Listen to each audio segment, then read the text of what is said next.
আপনারা যারা আসলে টাইগার মুরগি পালন করার কথা চিন্তা করেন বা টাইগার মুরগি পালন করছেন বা টাইগার মুরগি পালন করবেন, আপনাকে যদি প্রশ্ন করা হয় টাইগার মুরগি পালনের সবচেয়ে বড় প্রতিবন্ধকতা কি, নিশ্চয়ই আপনি উত্তর দিবেন বাচ্চা নির্বাচন করা।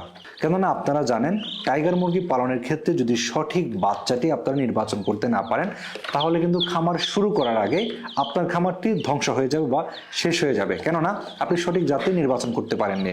তো আমাদের নতুন যারা রয়েছেন, বিশেষ করে যাদের এই টাইগার মুরগি পালনে বা মুরগি পালনে অভিজ্ঞতা নেই, তারা কিন্তু সঠিক বাচ্চাটি নির্বাচন করতে পারেন না।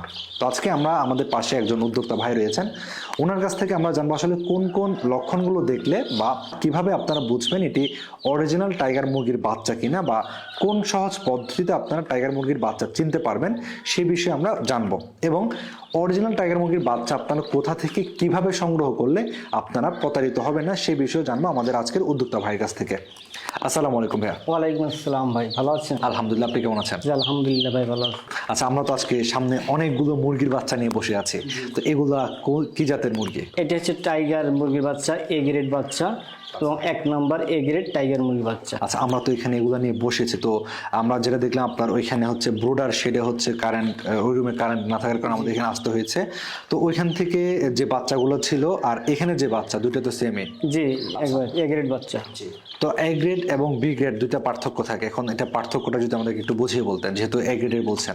এ গ্রেড বাচ্চাটা হচ্ছে আপনার অরিজিনাল যে বাচ্চাটা ওটা হচ্ছে এ গ্রেড, আর যেটা বি গ্রেড ওটা হচ্ছে একটু ছোট বাচ্চা হয়, ভালো হয় না।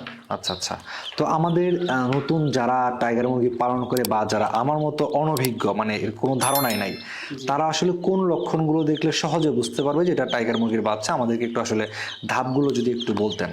বাচ্চা চেনার উপায় হচ্ছে 1 নম্বরে হচ্ছে বাচ্চাগুলো বড় থাকবে এবং 35 গ্রাম 40 গ্রাম ওয়েট থাকবে টাইগার মুরগির বাচ্চা, এবং পাগুলো খুব মোটা মোটা হবে।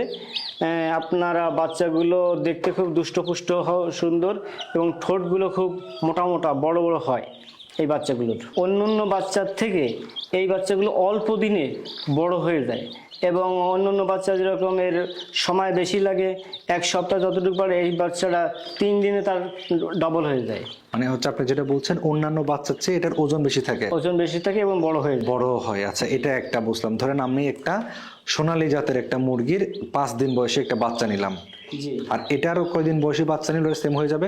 এইটা সোনালিটা যদি আপনার 5 দিনের, এইটা হয়ে যাবে 2 দিনের বাচ্চা, এরকম সেম কোয়ালিটি হয়ে যাবে, সেম ওয়েট হয়ে যাবে এবং ওরকম বড় হয়ে যাবে। আচ্ছা আচ্ছা, এটা আমরা প্রথম ধাপটা জানলাম, সেটা হচ্ছে অন্যান্য জাতের মুরগির চেয়ে এটা দ্রুত বাড়ে এবং হচ্ছে ওজনটা বেশি থাকে। আচ্ছা, এর পরবর্তী আর কোনো পদ্ধতি আছে কিনা? দ্বিতীয় ধাপটা হচ্ছে আপনার